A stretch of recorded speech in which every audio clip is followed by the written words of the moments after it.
आ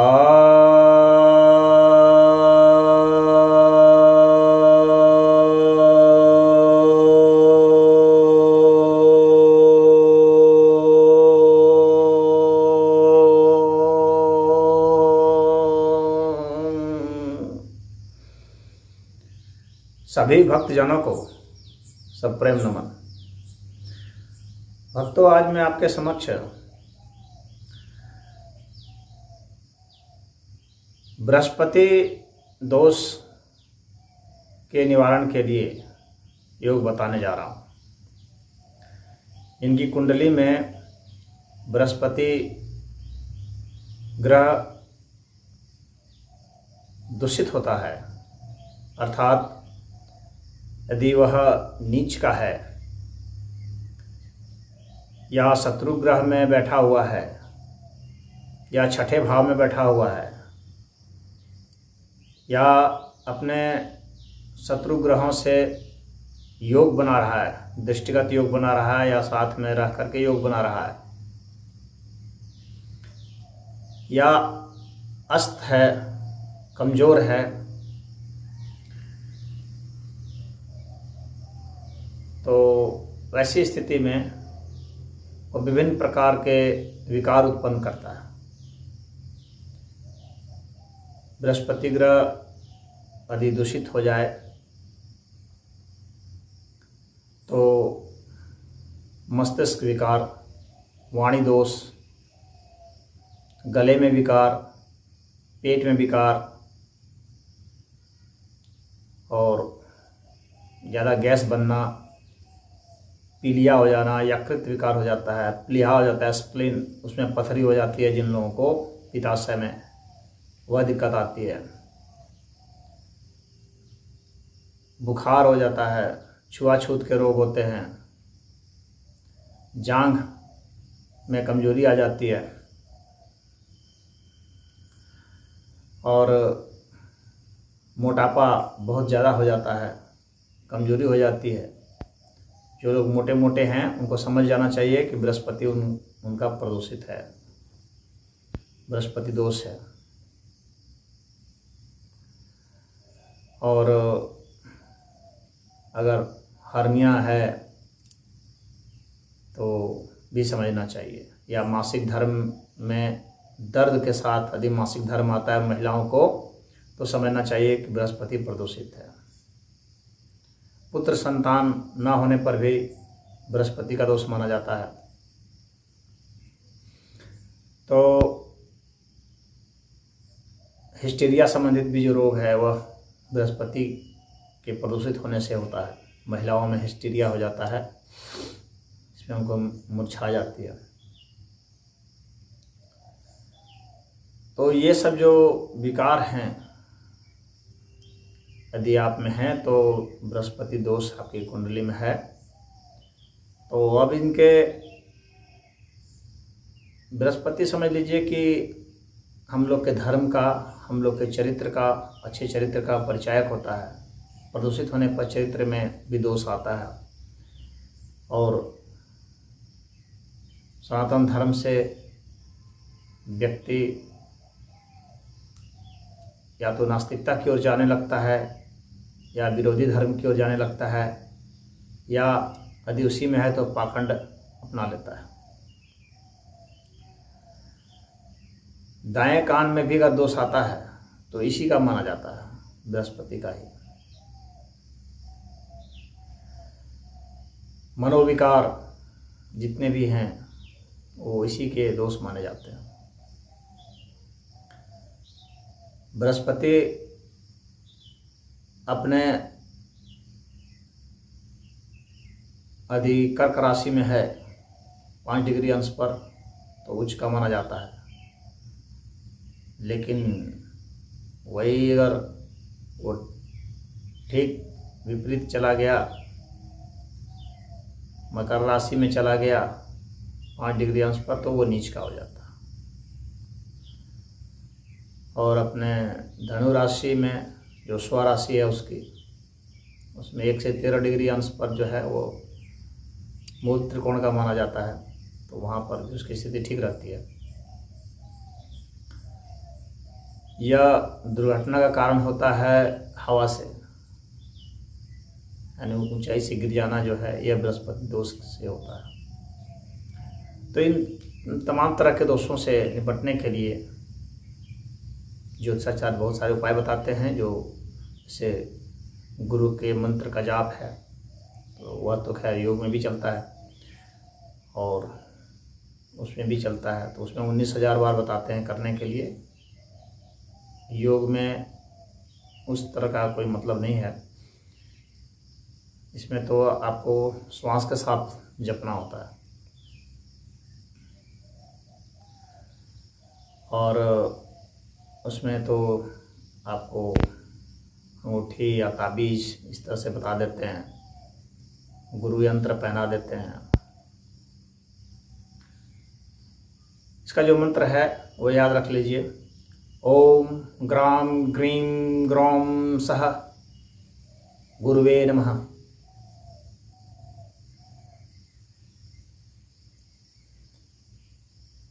वैसे मैं आपको इसमें वो कर दूंगा,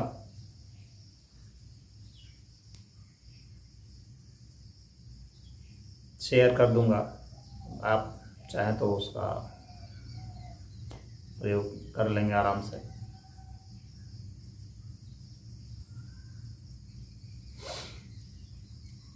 परंतु यहाँ पर मेरा मुख्य ध्येय योग से है, तो आपको बताता हूँ कि योग में आपको क्या करना है। तो पहले मैं आपको प्राणायाम बता देता हूँ। इसमें आपको पहला है कि आपको नाभि को चलाना है। नाभि चलाने से मेरा मतलब है कि नाभि अधिक से अधिक पीछे जाए, अधिक से अधिक आगे आए। तो इस योग को आपको करना है। इसको नाभि चालनासन भी कहते हैं। तो इसमें नाभि को आपको आगे लाना है, पीछे लाना है।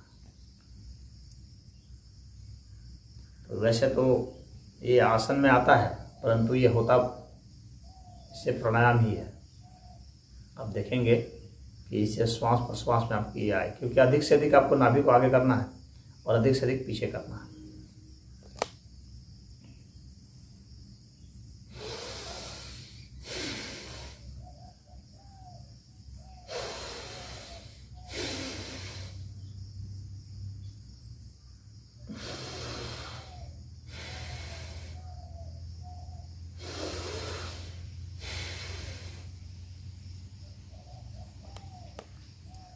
इस तरह से आप चलाएंगे नाभि को, कम से कम 21 बार चलाएंगे और धीरे धीरे इसको बढ़ाते हुए 108 बार तक आपको ले जाना।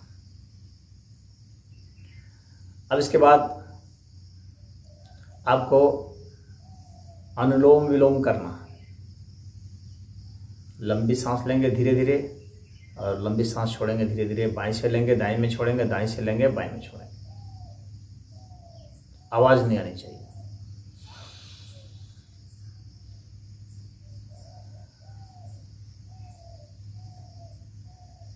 धीरे धीरे लेंगे। पहले साफ कर लेते हैं, अब इसके बाद शुरू करते हैं।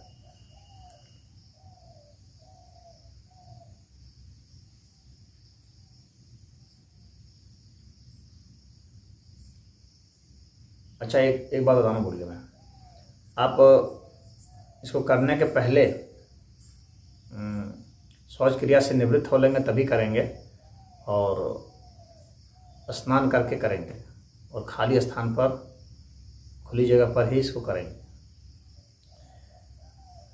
कंबल दरी बिछा के करेंगे और प्रातःकाल ही इसका श्रेष्ठ माना जाता है। आपको प्रातःकाल ही करना है। और सिद्धासन, वज्रासन, सुखासन, इन सब में बैठ करके आप इसे कर सकते हैं। तो देखिए, ये जो 3 उंगली है इसको आपको ऐसे मिला लेना है और इस उंगली को, तर्जनी उंगली को खुला रखना है इस मुद्रा में। बैठेंगे।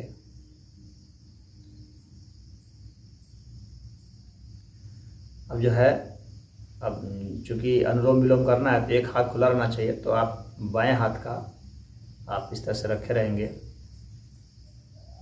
ध्यान मुद्रा। अब इसको यहाँ पर कर लेंगे। अब धीरे धीरे सांस भरेंगे, आवाज़ नहीं आनी चाहिए सांस की।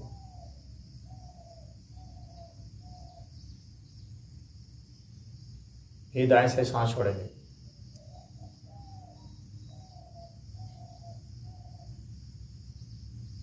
फिर दाएं से लेंगे,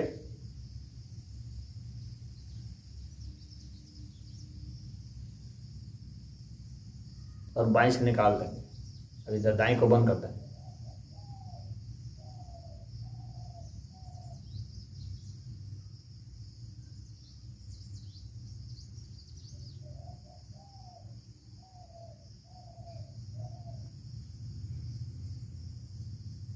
इसके बाद जो है ओंकार प्राणायाम है।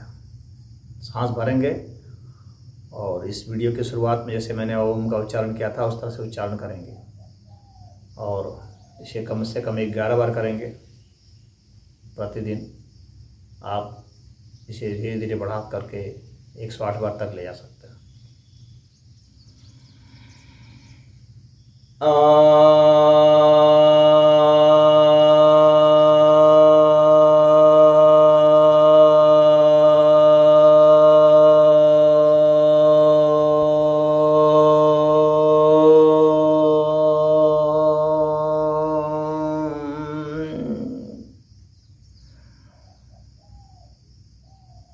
इस तरह से आपको उच्चारण करना।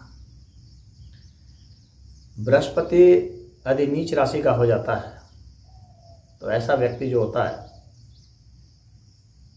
उसे ज्ञान तो नहीं होता, लेकिन ज्ञान का घमंड बहुत होता है। और जो थोड़ा बहुत सीखा रहता है, जानता रहता है, उसी को बोलता रहता है हर जगह, और उस पर धौंस जमाता रहता है। सलाह और उपदेश देते रहना, नहीं मांगे जाने पर भी ये लक्षण होते हैं। आप लोग अपने इर्द गिर्द देखते होंगे कुछ लोगों को, तो ऐसे लोग वे होते हैं जिनका बृहस्पति प्रदूषित होता है और काफ़ी घमंड में होते हैं। और घमंड जो होता है उनका, वो धन का घमंड तो नहीं होता है, ज्ञान का घमंड होता है, नॉलेज का, या अपने धर्म के प्रति जो कट्टरता आप देखते हैं वह होता है। अपने संप्रदाय के प्रति या अपने गुरु के प्रति जो घमंड होता है, गुरु भक्ति नहीं, गुरु घमंड। मेरे गुरु इतने बड़े हैं, उतने बड़े हैं, उतने महान हैं इस तरह की जो बातें जो बताते रहते हैं, तो उनका गुरु जो है प्रदूषित होता है, या तो नीच का होता है, या अस्त का होता है, या निर्बल होता है, या शत्रुओं से दृष्ट होता है। इस तरह के दोष उसमें आते हैं। ऐसे लोग आपके इर्द गिर्द नज़र आते होंगे, तो वो अपने किसी शिक्षक को या अपने गुरु को सबसे महान बताना और दूसरों को महत्व नहीं देना, इस तरह की बातें होती हैं। तो जहाँ भी कोई दर्प से बात करता हो, बढ़ चढ़ कर के बात करता हो, और बिना मौका दिए ही मौका निकाल के बात करता हो, स्टेज पर खुद चढ़ जाता हो, भाषण देता रहता हो, मंच से हटता नहीं हो, तो वैसे लोग होते हैं ये।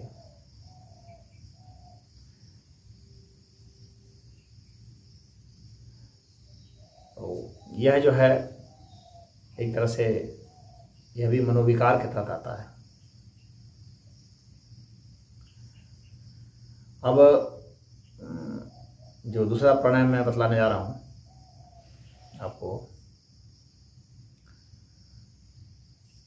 वह है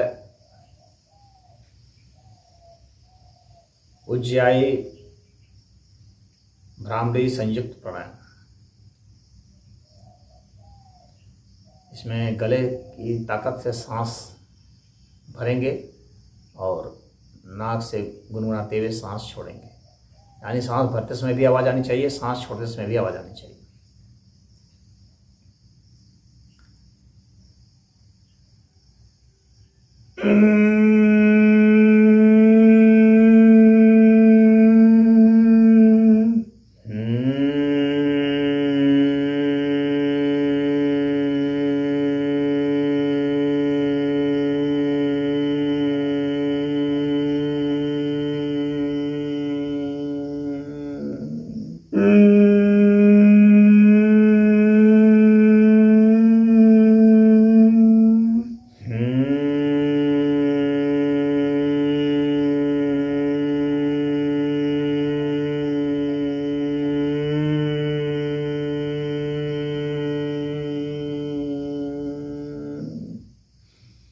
इस तरह से आपको गुनगुनाना है और करना है। गले से भी गुनगुनाना है और नाक से भी। आप देखे होंगे कि कुछ लोग ऐसे होते हैं जो थोड़ी बहुत साधना जानते हैं और वो करने की बजाय बताने में बहुत ज़्यादा चले जाते हैं। थोड़ी बहुत जानते हैं उसी में बताते रहते हैं लोगों को और गुरु बनने लगते हैं और दीक्षा देने लगते हैं कई लोगों को, जबकि वे खुद ही अभी शिष्य के योग्य होते हैं या नहीं भी होते हैं, तो गुरु बनने लगते हैं। तो इस मेंटालिटी के लोग जो होते हैं उनमें गुरु जो है प्रदूषित होता है। वाणी में दोष है, जिसका मतलब बुद्ध के साथ जो है प्रदूषण है।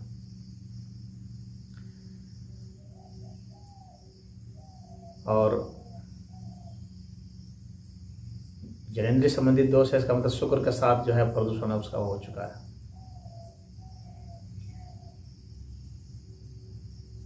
पेट संबंधित रोग में दिक्कत आती है तो मंगल के साथ प्रदूषण हो चुका है। नाभि में दिक्कत आती है तो सूर्य के साथ जो है प्रदूषण हो चुका है। इस तरह से विभिन्न प्रदूषण होते हैं। हड्डियों में दिक्कत आती है तो शनि के साथ प्रदूषण हो चुका है। वायु दोष है, शनि के साथ प्रदूषण हो चुका है। तो अब मैं आपको दूसरा प्राणायाम बता रहा हूँ, जिसका नाम ही है बृहस्पति प्राणायाम। यह बृहस्पति के दोष को दूर करने के लिए सबसे अच्छे प्राणायाम में से है और बहुत सरल भी है।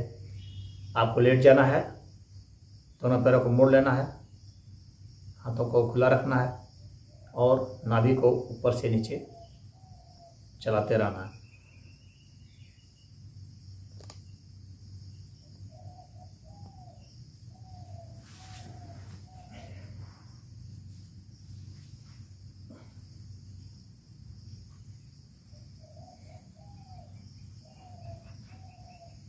आप देख लीजिए नाभि को, पैर देख लीजिए, पैर से मोड़ लिया गया, हाथ छोड़ दिया गया। अब नाभि को नीचे ले जाना है, ऊपर ले जाना है। सांस छोड़ेंगे, नाभि नीचे चली जाएगी। जहाँ तक जाती है वहाँ के बाद थोड़ा सा आपको बल लगाना ताकि नीचे चला जाए। फिर जब सांस भरते हैं तो नाभि उठेगी, फिर थोड़ा सा बल लगाना ताकि थोड़ा ऊपर चला जाए। बहुत ज़्यादा बल नहीं लगाना, अब बहुत ज़्यादा नीचे नहीं छोड़ना। जैसे नाभि चालनासन में किया जाता है कि उसमें ज़्यादा बल लगाया जाता था, जो बैठ के किया गया था, लेकिन इसमें बहुत हल्का सा बल लगाना होता है। ये ऑक्सीजन लेवल को बढ़ा देता है, भूख भी लगती है ठीक, और गैस संबंधित समस्या दूर होती है, पाचन संबंधित समस्या दूर होती है।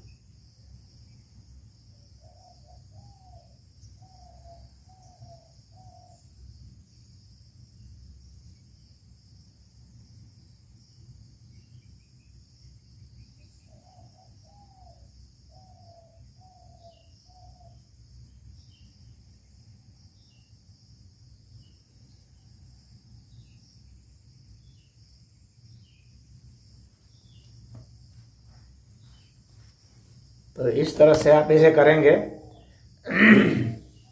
21 बार कम से कम शुरुआत करेंगे, धीरे धीरे 108 बार तक इसे ले जाएंगे। अब आपको कुछ योग बता रहा हूँ, योगासन, जो इसके लिए बहुत लाभकारी होता है, जो बृहस्पति के दोष को दूर करता है। तो पहला है जानु भालासन। इसमें खड़े हो जाएंगे और सर को घुटने से सटा लेते हैं।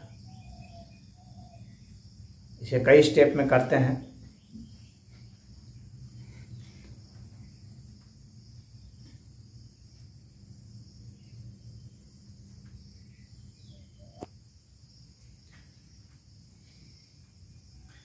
दोनों पैरों को सटा लेंगे।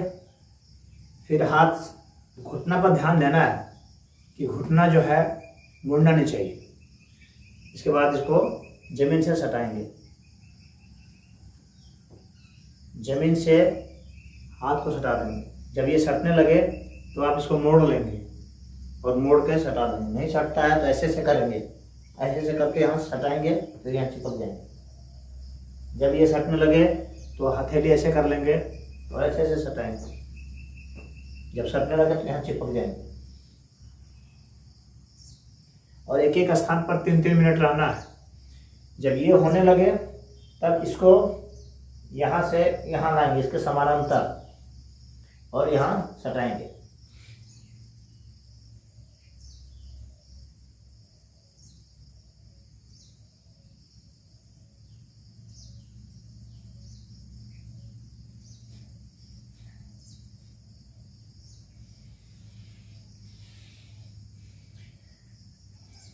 जब यह होने लगे तब आपको क्या करना है कि दोनों हाथों से पीछे पकड़ लेना है, पैर के पीछे हिस्से को पकड़ लेना है और तब इसे सटाना है।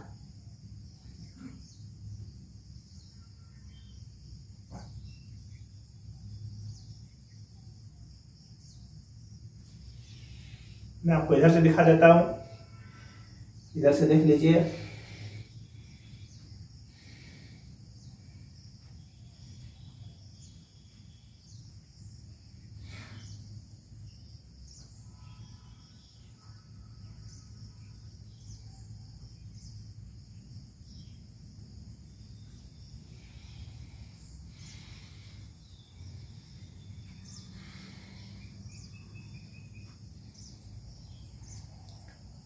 बृहस्पति के दोष को दूर करने के लिए यह आसन बहुत ही जरूरी है। अब इसके बाद आपको बता रहा हूँ धनुरासन।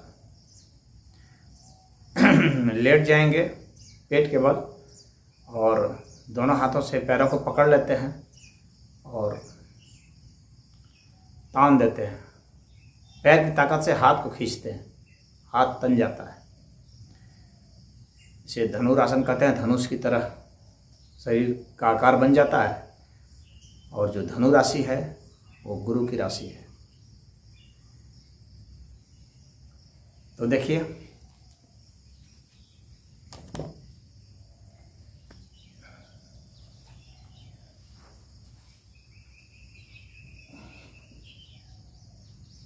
पैर को ऐसे मोड़ लेंगे, पकड़ लिए। अब पैर की ताकत से हाथ को खींचेंगे ऐसे।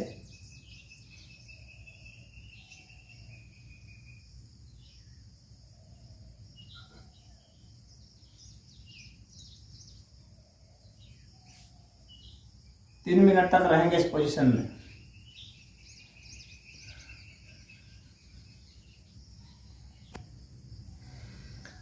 अब आपको इसके बाद बता रहा हूँ हिंडोलासन। जैसे धनुरासन करते हैं ठीक ऐसा ही है, बस आपको उसमें झूलना है। जिससे हिंडोला होता है, इसे झूलते हैं, उसी प्रकार से आप झूलेंगे। सरल है यह। जो धनुरासन कर सकते हैं वे इसको भी कर सकते हैं आराम से।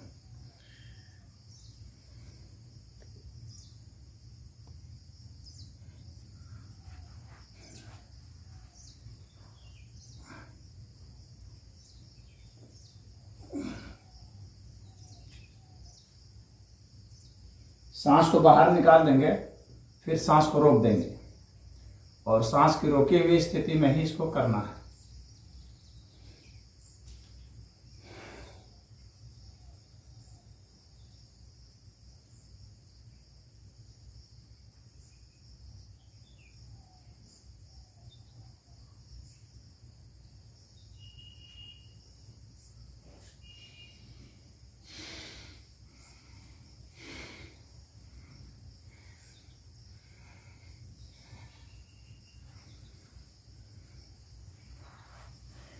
इस तरह से आप हिंडोलासन करते हैं, जो इसके लिए बहुत ही लाभकारी है। अब इसके बाद जो है आपको पूर्ण पश्चिमोत्तानासन और पश्चिमोत्तानासन दोनों बताने जा रहा हूँ। देखिए, इसमें बैठ करके करते हैं और सर को घुटने से टिका देते हैं और हाथ की केहनी जो है ज़मीन पर रहेगी और इसे अंगूठे को पकड़ लेंगे दोनों हाथों से।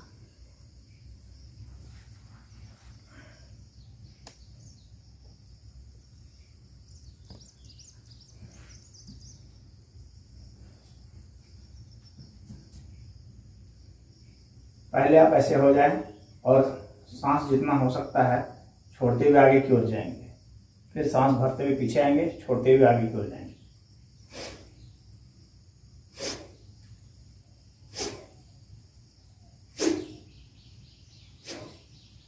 इस तरह से लक्ष्य बनाएं कि आपका ये जो है आपकी कलाई पार हो जाए तलवे की। उसके बाद क्या करेंगे, आप इसको पकड़ लेंगे अंगूठे को और केहनी जमीन से सट जाएगी और सर यहाँ सटेगा।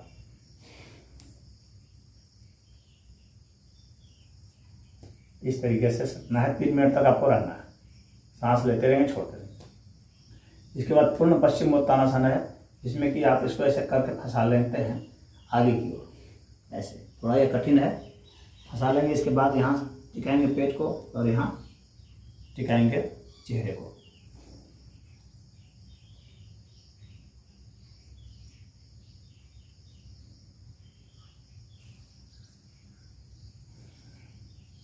इसमें भी 3 मिनट तक रहेंगे।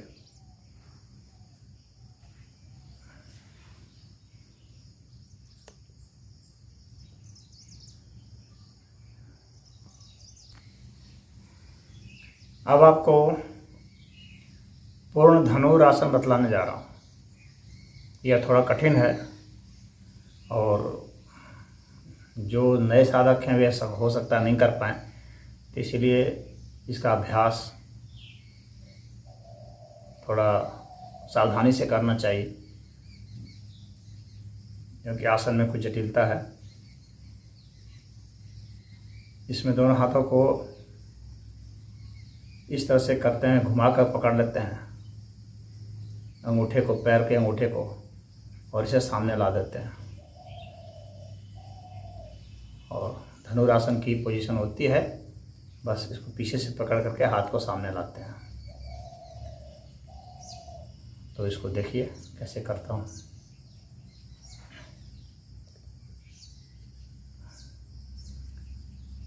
ये भी आप जो है 30 सेकंड से लेकर के 3 मिनट तक कर सकते हैं, यदि अच्छा से कर पाते हैं तो। वैसे थोड़ा भी कर लें तो भी फायदेमंद है।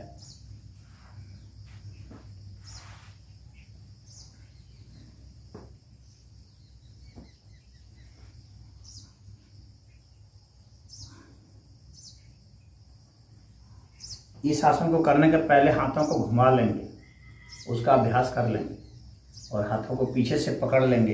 इस तरह से पीछे से पकड़ लेंगे ताकि कुछ जो है यहाँ की नसें नरम हो जाए।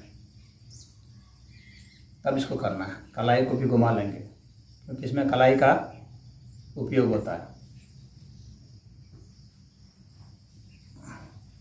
कलाई में जिनकी लोच नहीं होती है वो उसको जल्दी नहीं कर पाएंगे।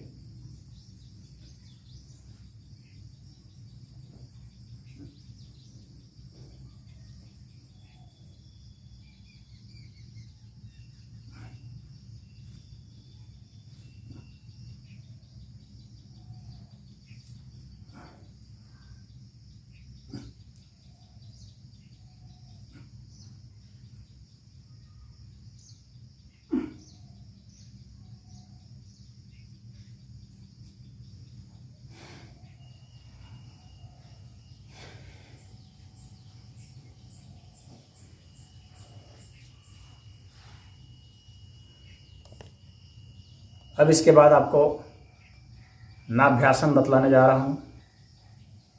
यह इसके लिए बहुत ही अच्छा है। इसमें करना क्या, आपको लेट जाना है और ठीक नाभि के नीचे दोनों हाथों को रख देना है और पीछे से पैर उठा देना है और आगे से सर उठा देना है। सिर्फ नाभि का हिस्सा जमीन पर रहेगा।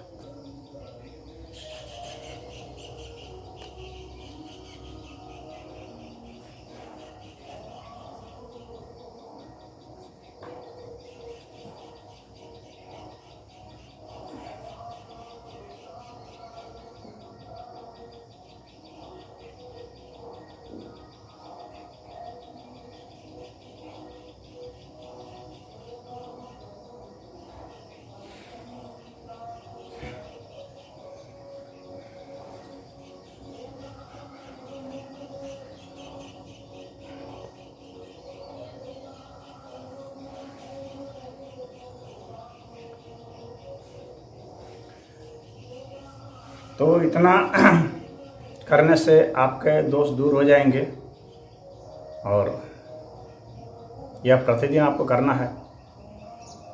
और जो मंत्र जो मैंने बताया था, ओम ग्राम ग्रीम ग्रौम सह गुरुवे नमः, तो उसको श्वास के साथ आपको जपना है। लंबी सांस भरेंगे बोलते हुए, फिर लंबी सांस छोड़ेंगे और नाभि को पीछे ले जाएंगे अधिक से अधिक।